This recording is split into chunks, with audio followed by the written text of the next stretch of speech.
안녕하세요, 여러분. 이번 학기 글쓰기와 고전읽기 1 강의를 맡게 된 노자연이라고 합니다. 여러분들 만나보게 돼서 반갑고요. 이번 학기도 저번 학기와 마찬가지로 대면 강의를 실시할 수 없는 그런 외부적인 여건입니다. 그래서 부득이 이렇게 온라인으로 강의를 진행을 하게 되었습니다.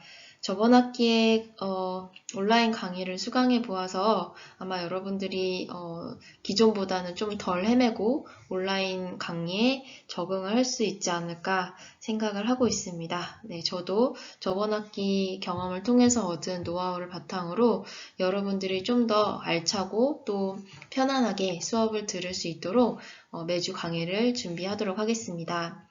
오늘 이 시간은 첫 시간이라서 오리엔테이션을 하게 될 건데요. 제가 따로 탑재해 놓은 두 편의 이 수업에 대해 설명하는 동영상이 있어요. 예, 그 영상 두 개를 보시고 그 다음에 오늘 제가 녹화하는 이 영상 강좌를 들으시면 되겠습니다. 이 영상 강좌는 여러 글쓰기와 고전읽기 분반 중에서 우리 전공에 해당하는 요 학생들만 듣는 그런 강좌이기 때문에 여기에서 제가 제시하는 과제들은 모두 이반 학생들만 수행하는 과제라고 생각하면 되겠어요. 다른 곳의 강의를 대신 수강해서도 안 되고 반드시 제가 진행하는 이 강의를 듣고 여기에 해당하는 과제를 적절한 곳에 제출을 하셔야 됩니다. 네, 그래서 오늘은 강의 계획서를 개발하고 또 여러분들이 유튜브 강의랑 또 캔버스 시스템을 연동해서 이 학기 동안 사용할 수 있도록 설명을 하는 시간을 갖도록 하겠고요. 그리고 아마 시간이 조금 남을 텐데 앞으로 어떤 식으로 강의가 진행되는지 여러분들한테 보여주기 위해서 맛보기식으로 강의를 살짝 진행을 해보도록 하겠습니다. 네, 그래서 오늘 순서는 일단 강좌 소개, 강의 계획서를 바탕으로 진행을 할 것이고요. 그 다음에 글쓰기를 하는 이유에 대해서 제가 직접 설명을 하는 대신 유명한 또 다른 해외 교수님의 동영상을 듣고 그 내용을 바탕으로 이야기를 나눠보도록 하겠습니다. 그리고 마지막으로 우리 부교재에 해당하는 것이죠. 두 권의 책 가운데 얇은 책자가 있어요. 글쓰기와 자기 표현이라는 책자인데 거기에 나오는 내용을 가지고 강의를 일부 진행을 해보도록 하겠습니다. 네, 그러면 강의 계획서 바탕으로 우리 이번 학기 수업 진행에 대해서 개발을 좀 해보겠습니다. 네, 어떤 식으로 과제를 주게 될지 그리고 어떤 식으로 평가를 진행을 할지 이런 내용들이 있기 때문에 잘 들어주면 좋겠습니다. 먼저 우리 교재는 나온 글쓰기와 고전읽기라고 하는 있습니다. 네, 이걸 가지고 진행을 하게 되겠고요. 그 다음에 부교재, 글쓰기와 자기 표현이라고 좀 얇은 책을 받으셨을 거예요. 이것도 같이 병행해서 사용을 하게 됩니다. 특히 중간고사 이전의 강의 전반부에는요, 학기 전반부에는 글쓰기와 자기 표현에 나오는 맞춤법에 관한 내용들, 이런 것들이 수업의 한 절반 정도 비중을 차지하면서 들어가게 되겠습니다. 자, 그 다음에 중요한 성적평가 및 기준인데요. 우리는 중간시험이 20%, 기말시험이 25% 들어갑니다. 그리고 각각의 시험들보다 더 높은 비중을 차지하는 것이 과제물이에요. 이 수업은 글쓰기 과목이기 때문에 글쓰기를 실제로 하는 그 과제물이 매우 중요하게 그 평가의 대상으로 들어가 있습니다. 그래서 글쓰기 과제를 3번 하게 되는데 글쓰기 과제는 5점짜리, 5점짜리, 10점짜리 이런 식으로 배분이 되어 있고요. 점수 배분이 되어 있고 한자 과제가 있습니다. 한자 과제는 여러분들 글쓰기와 자기 표현 그 얇은 부교재 있다고 했잖아요. 거기에 125페이지부터 143페이지까지 한자를 몇 번씩 따라 쓰게 되어 있어요. 사자성어를 따라 쓰게 되어 있는 그런 부분이 있는데요. 네, 그거를 작성을 해가지고 학기 말에 제출을 하면 되겠습니다. 그리고 한자 과제의 경우에는 내용들이 기말고사에 반영되기 때문에 유의하시기를 바라겠습니다.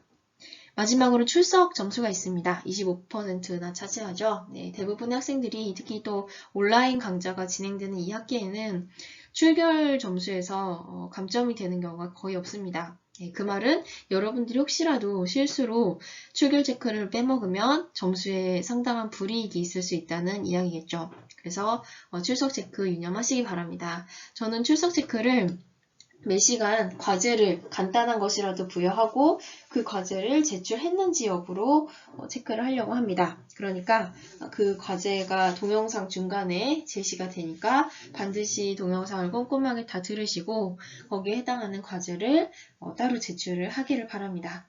제가 이번 학기에 사용해 보려고 하는 그 과제 제출 툴은 구글 닥스예요. 예, 구글 스프레드시트에다가 여러분들이 과제를 제출할 수 있도록, 그래서 제가 과제 제출 여부를 한눈에 확인할 수 있도록 그렇게 시스템을 꾸려볼 생각입니다.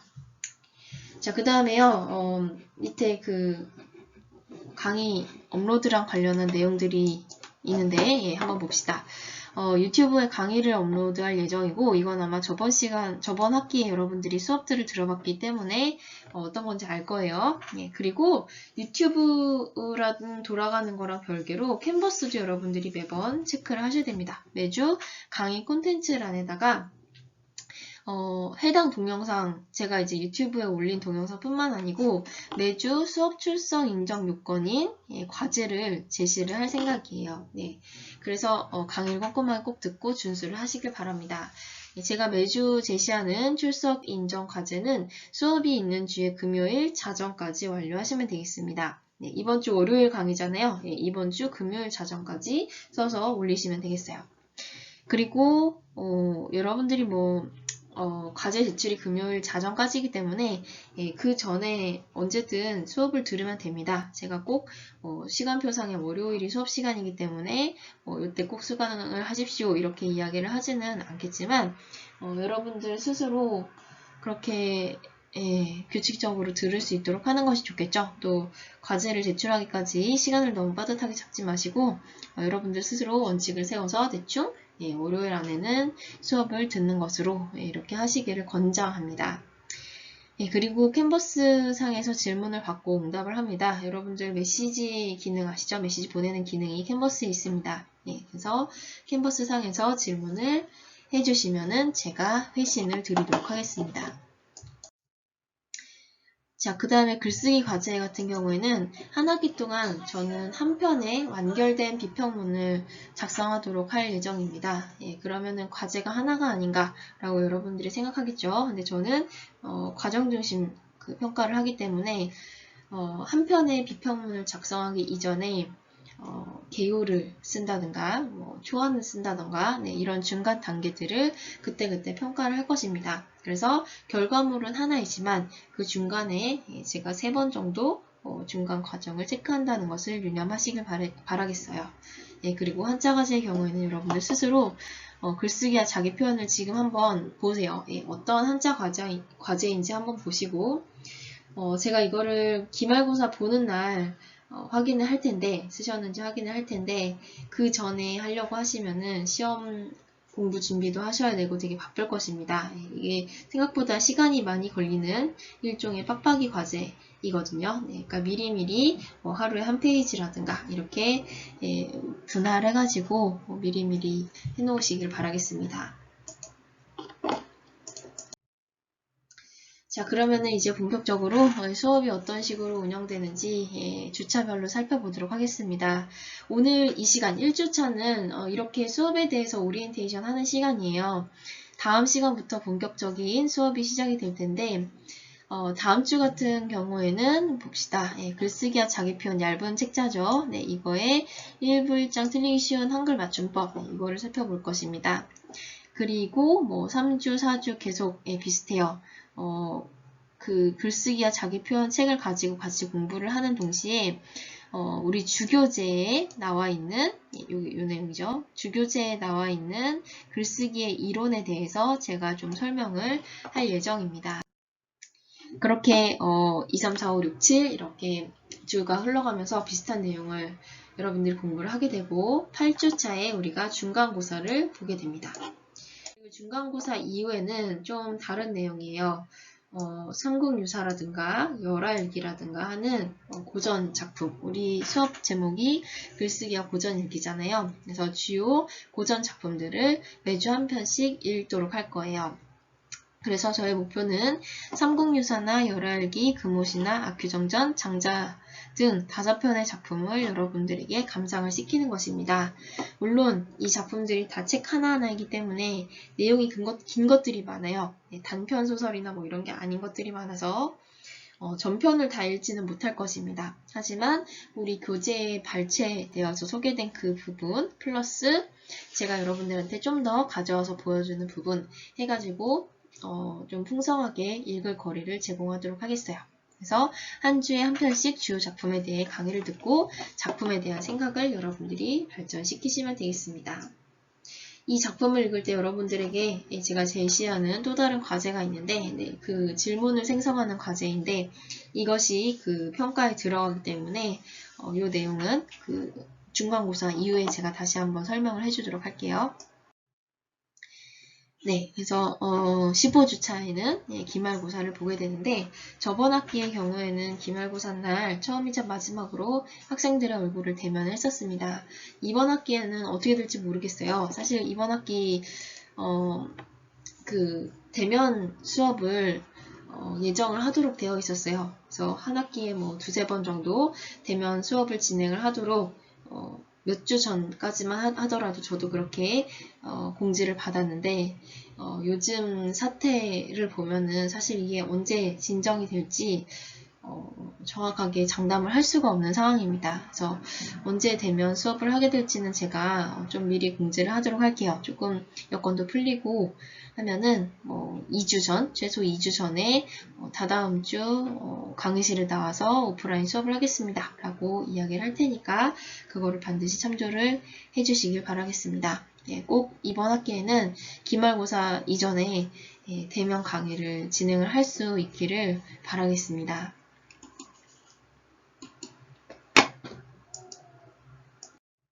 자, 그러면 우리 이제 글쓰기와 고전읽기라는 이 강좌를 왜 들어야 되는지, 왜 특히 열심히 들어야 되는지에 대해 여러분들에게 좀 설명해주는 시간을 갖도록 하겠습니다.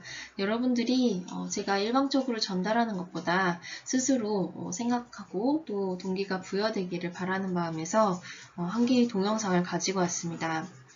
조던 피터슨이라는 분이 그 단연간 대학교에서 학생들의 글쓰기를 지도를 했습니다. 과거 하버드대에서 재직을 하기도 했었고 이후에 캐나다로 넘어가서 계속 교수 활동을 이어오시고 계신 분이고 심리학과 교수입니다. 그래서 이제 인문학 쪽을 하셨기 때문에 글쓰기도 아주 잘 하시는 데다가 글쓰기 지도도 매우 잘 하고 계시죠. 정치색이 굉장히 분명한 편이라서 호불호가 좀 갈리는 그런 인물이기도 합니다만 그런 거랑 별개로 단연간 학생들을 가르쳐왔던 경험을 바탕으로 글쓰기 교육에 대한 신념을 가지고 있는 분이에요. 그래서 이분이 등장하는 다음 영상을 하나 보시고 여러분들이 생각한 바, 그죠? 이 동영상에서 전달하고자 하는 바가 무엇인가를 정리해서 이번 주 과제로 제출을 하시면 되겠습니다. 제가 지금 PPT로 강의 영상 녹화를 하고 있는 것인데 문제는 이런 식으로 하게 되면은 삽입된 동영상을 틀 수가 없어요. 그래서 제가 부득이하게 캔버스에 이 강의 동영상의 링크를 올려놨습니다. 여러분들 하실 일은 캔버스 강의 콘텐츠란 1주차로 들어가셔서 제가 조던 피터슨 교수 강의라고 링크를 올려놓은 그거를 클릭을 해가지고 이 영상을 보도록 하세요. 길지 않습니다. 10분 이내의 동영상이기 때문에 길지 않아요. 이걸 보시고 출석 인정 과제를 작성을 하시면 되겠습니다. 제가 여러분들한테 요구하는 것은 조던 피터슨 교수가 영상 속에서 말하는 글쓰기를 하는 이유가 무엇인지 정리하는 거예요. 간단하게 정리를 하시면 되는데 메시지가 굉장히 명확하거든요. 그래서 찾아가지고 캔버스에 1주차 출석 확인란에 들어가시면 되겠습니다. 보다시피 이것도 역시 강의 컨텐츠란에 제가 마련을 해놓았습니다. 강의 컨텐츠란에 아까 얘기한 그 동영상 링크도 있고 강의 1주차 과제방의 링크도 있어요. 그래서 여기 클릭하세요. 여기 구글 스프레드시트 보이시죠? 클릭하시면은 이 강의 듣는 학생들이 모두 접근을 할 수 있는 표가 하나 있습니다. 자신의 이름이 나오고 그 옆에 과제를 쓸 수 있도록 빈칸이 마련되어 있습니다. 한번 볼까요? 네, 이런 스프레드 시트인데요. 네, 지금 제가 2학년 학생의 시트를 예시로 가지고 왔습니다만 보시자면 김민규 학생의 경우에는 네, 여기 요란 과제란에다가 뭐라고 작성을 하시면 되겠어요. 쓰는 분량에 따라서 칸은 늘어나기 때문에 분량에 대해서 부담 갖지 않고 여러분들 쓰시면 되겠습니다. 주의하실 점은 뭐냐면 이 스프레드시트는 이 수업 듣는 모든 학생들이 접근 가능한 시트잖아요. 그래서 다른 학생들의 칸을 건드리시면 안 됩니다. 다른 학생이 애써서 작성한 그 칸의 내용을 여러분들이 혹시 실수로 삭제를 한다거나 하면은 큰일이 나겠죠. 그죠? 네, 그 학생은 자신이 열심히 쓴 과제도 없어지고 출석 인정도 못 받고 네, 그런 사태가 벌어질 수 있으니까 절대 이런 실수를 저지르지 않도록 유념하시길 바랍니다.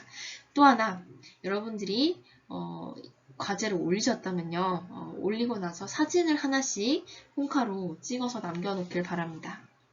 왠지 알겠죠? 네. 여러분들이 폰카로 사진 남겨놓으면 여러분들 과제 올렸다는 것을 저한테 나중에 증빙할 수가 있어요. 네. 근데 나중에 뭐 혹시 올렸는데 과제 내용이 없어졌어요. 이렇게 하면은 제가 그걸 확인할 방법이 없습니다. 네. 반드시 과제 올리시고 폰카로 한 장 찍어 놓는 거, 자기가 올려놓은 과제 한 장 찍어 놓는 거 기억하시기를 바랍니다.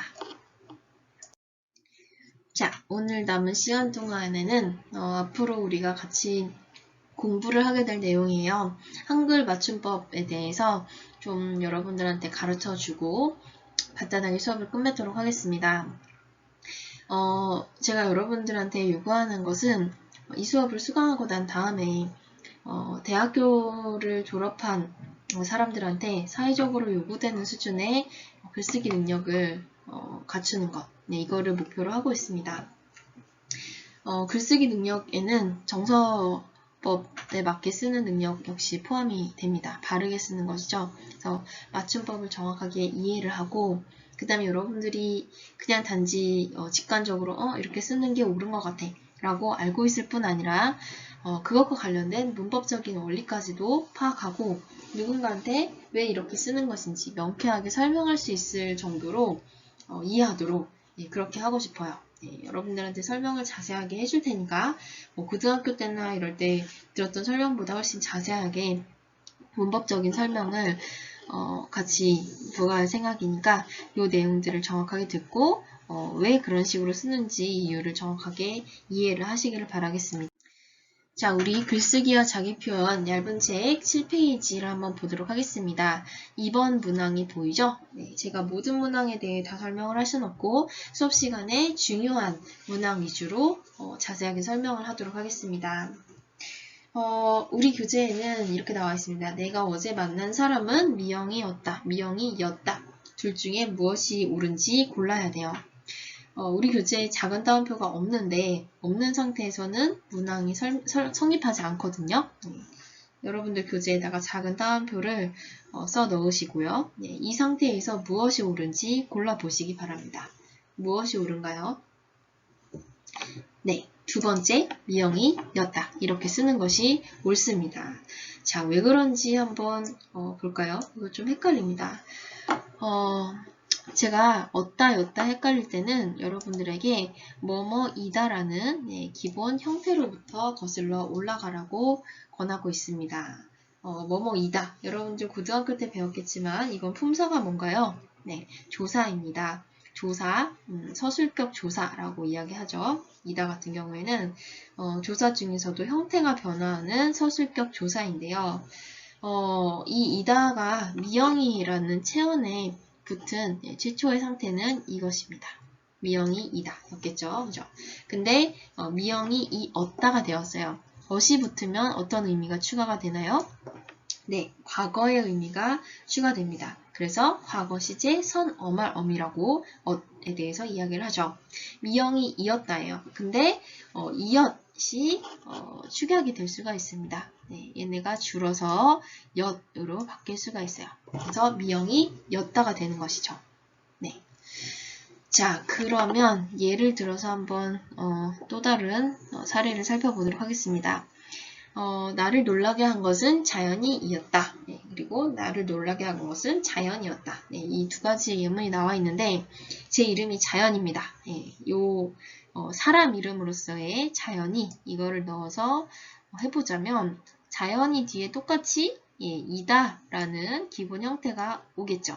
근데 과거 시제 선, 어말, 어미를 넣어서 이었다. 이런 식으로 자연이란 체온 뒤에 붙게 돼요. 그러면 자연이 이었다. 이렇게 되잖아요. 예, 근데 이엇이 앞에서처럼 줄어서 엇으로 바뀝니다. 예, 이렇게 사람 이름, 자연이 뒤에 이었다가 붙을 때는 엿으로 쓰는 것이 맞겠죠. 근데 밑에 또 다른 사례 보면은 자연이가 아닌 자연 이라는 체연에 이었다가 그대로 붙고 있습니다. 차이가 보이죠? 자연이라는 사람 이름인가? 자연이라는 일반 명사인가? 이 차이입니다. 이 경우에는 자연이었다 이렇게 되는데 여기에서 자연이었다. 네, 이렇게 그대로 쓰이게 되는 거예요. 여기에서 이엇이 주는 경우는 없을까요? 자연이었다 이렇게 쓰기도 하나요? 네, 실제로 잘 쓰지 않습니다. 네. 가끔 저는 본 적이 있는 것 같습니다. 예, 어떨 때냐면 영화관에서 자막에 종종 뭐뭐였다 라고 아주 어색한 꼴로 쓰이는 것을 본 적이 있는데 그 이유는 그거죠.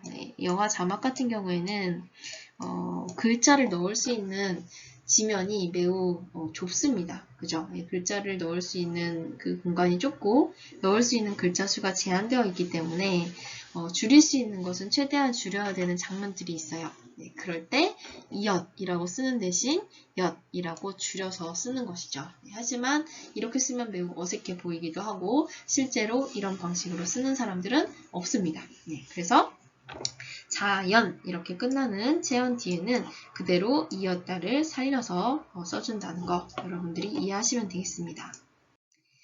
자, 좀 여러분들이 설명을 듣고도 더 복잡해진 것 같아 라고 느끼실 수 있을 것 같아서 약간 또 변형된 사례를 준비해 봤습니다. 자, 이번에는 미영이었다 이기는 한데요. 앞에는 작은 따옴표가 미영 2까지 붙어 있었잖아요. 근데 지금은 미영까지만 붙어 있습니다. 자, 이때는 어떻게 써야 되나요? 미영이었다, 미영이였다. 처음 권해준 것처럼 이다를 붙인 기본 형태로부터 거슬러 올라가서 생각해 보시면 좋겠습니다. 자, 미영 플러스 이었다죠. 네, 그러면은 그대로 이렇게 쓰시면 되겠습니다. 미영 플러스 이었다.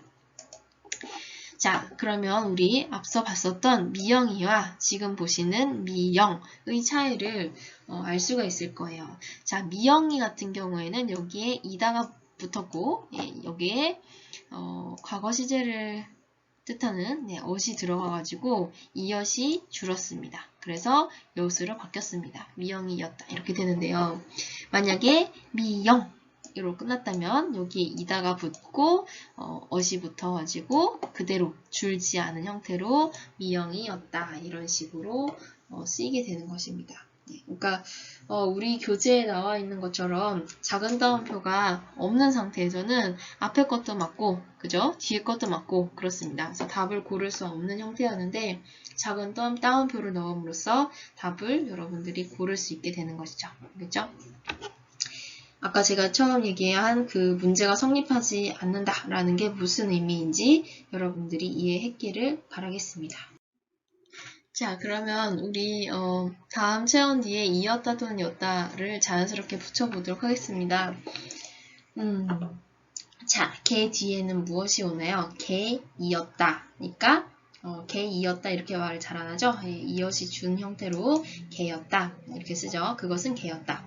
물 같은 경우에는 어떤가요? 물이었다 그대로 이렇게 쓰이죠.